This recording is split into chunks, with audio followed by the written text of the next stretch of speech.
కర్నూలు జిల్లా రైతు భరోసా యాత్రలో భాగంగా ప్రస్తుతం బి కోడూరులో అప్పుల బాధతో ఆత్మహత్య చేసుకున్న రైతు చాంద్ బాషా కుటుంబాన్ని వైఎస్ జగన్ పరామర్శిస్తున్నారు. ఆ లైవ్ చూద్దాం.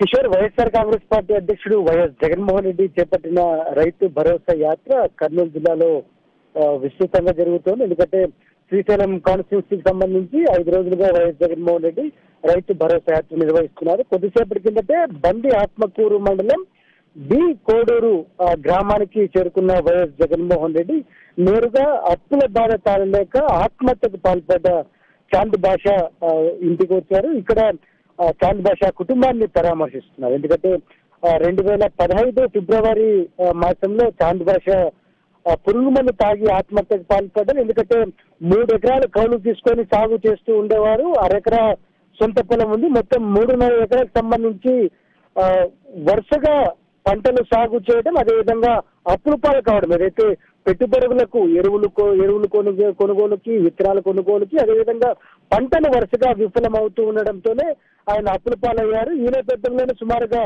3 లక్షల రూపాయల దాకా అప్పు చేశారు. అయితే వాటిని తీర్చాలంటూ వడ్డీ వ్యాపారం నుంచి విపరీతమైన ఒత్తిడి రావడానికి తోడు నంద్యాల కెనరా బ్యాంకులో 3 తులాల బంగారాన్ని తాకట్టు పెట్టారు. 60,000 రూపాయల లోన్ తీసుకున్నారు. అయితే ఎన్నికలకు ముందు టీడీపీ అధినేత హోదాలో చంద్రబాబు నాయుడు చాలా స్పష్టంగా హామీ ఇచ్చారు. తాము అధికారంలోకి వస్తే రుణాలన్నీ మాఫీ చేస్తాం, బ్యాంకుల్లో తాకట్లో ఉన్న బంగారాన్ని విడిపిస్తామన్నారు. అయితే ఈ హామీని నెరవేర్చకపోవడంతోనే చాలా స్పష్టంగా చెప్పవచ్చు, ఈ హామీని నెరవేర్చకపోవడంతోనే చాలా మంది రైతులు ఇప్పటికీ ఇబ్బంది పడుతూ ఉన్నారు. ఈ నేపథ్యంలోనే చాంద్ బాషా బి కోడూరు గ్రామానికి చెందిన చాంద్ బాషా కూడా అనేక ఇబ్బందులు ఎదుర్కొన్నారు.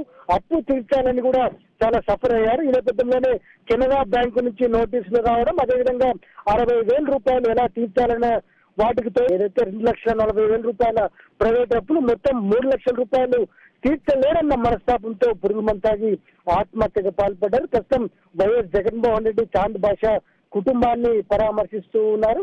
ఆయన భార్య, తల్లి, అదేవిధంగా చాంద్ బాషా తండ్రి, అలాగే ఇతరత్ర బంధువుల్ని పరామర్శిస్తున్నారు. వారి కుటుంబ వివరాలకు తోడు అసలు ఘటన ఏం జరిగింది, ఎంత పొలం ఉంది, ఎంత అప్పు చేశారు, తర్వాత చంద్రబాబు ప్రభుత్వం నుంచి ఎలా మోసపోయారని దానిపైన స్పష్టంగా వివరాలు అడిగి తెలుసుకున్న వాతావరణం కనిపిస్తోంది. ఎందుకంటే బాధిత కుటుంబంతో మనం కూడా మాట్లాడడం జరిగింది. 2015 ఫిబ్రవరి 8వ తేదీన చాంద్ బాషా ఆత్మహత్య చేసుకున్నారు. రెవెన్యూ అధికారులు డీటెయిల్స్ అయితే నమోదు చేసుకున్నారు. కానీ 2 సంవత్సరాలు గడుస్తున్నప్పటికీ చాంద్ బాషా కుటుంబానికి 1 రూపాయి కూడా పరిహారం రూపంలో రాలేదు. ఎందుకంటే ముఖ్యమంత్రి చంద్రబాబు చాలా స్పష్టంగా పేర్కొన్నారు, ప్రకటించారు కూడా.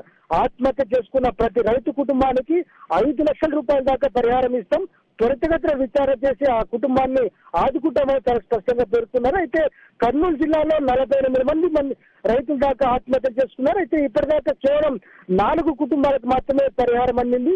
విచారణ పేరుతో కాలయాపన చేస్తూ ఉన్నారు. కానీ అధికారులు కానీ, మంత్రులు కానీ, లేకపోతే ముఖ్యమంత్రి కానీ పరిహారం ఇచ్చేందుకు మాత్రం ముందుకు రాని వైనం చాలా స్పష్టంగా కనిపిస్తుంది. ఈ నేపథ్యంలోనే చాంద్ బాషా కుటుంబం ఆర్థిక ఇబ్బందులు ఎదుర్కొంటున్నప్పటికీ వారికి 2 సంవత్సరాలు ఆత్మహత్య చేసుకుని 2 సంవత్సరాలు పూర్తయినప్పటికీ ఇప్పటిదాకా చిన్ని గవ కూడా ప్రభుత్వం నుంచి అందలేదు. ఈ నేపథ్యంలోనే ప్రభుత్వం యొక్క హామీ, ప్రభుత్వం యొక్క చిత్తశుద్ధి దీన్ని బట్టి మనం చాలా స్పష్టంగా అర్థమవుతుంది.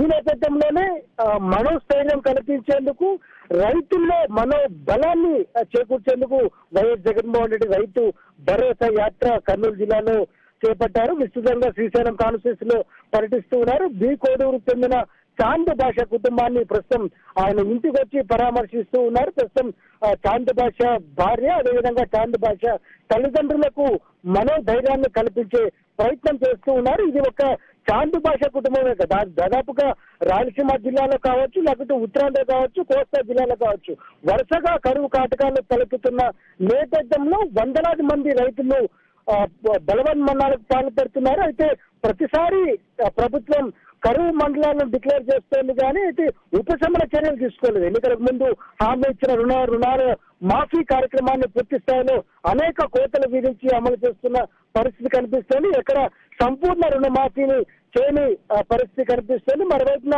ఇన్పుట్ సబ్సిడీ, ఇన్సూరెన్స్ వంటి రైతుకు హక్కుగా రావాల్సిన వాటిని కూడా ఇవ్వడానికి ప్రభుత్వం వెనకడుగు వేస్తోంది.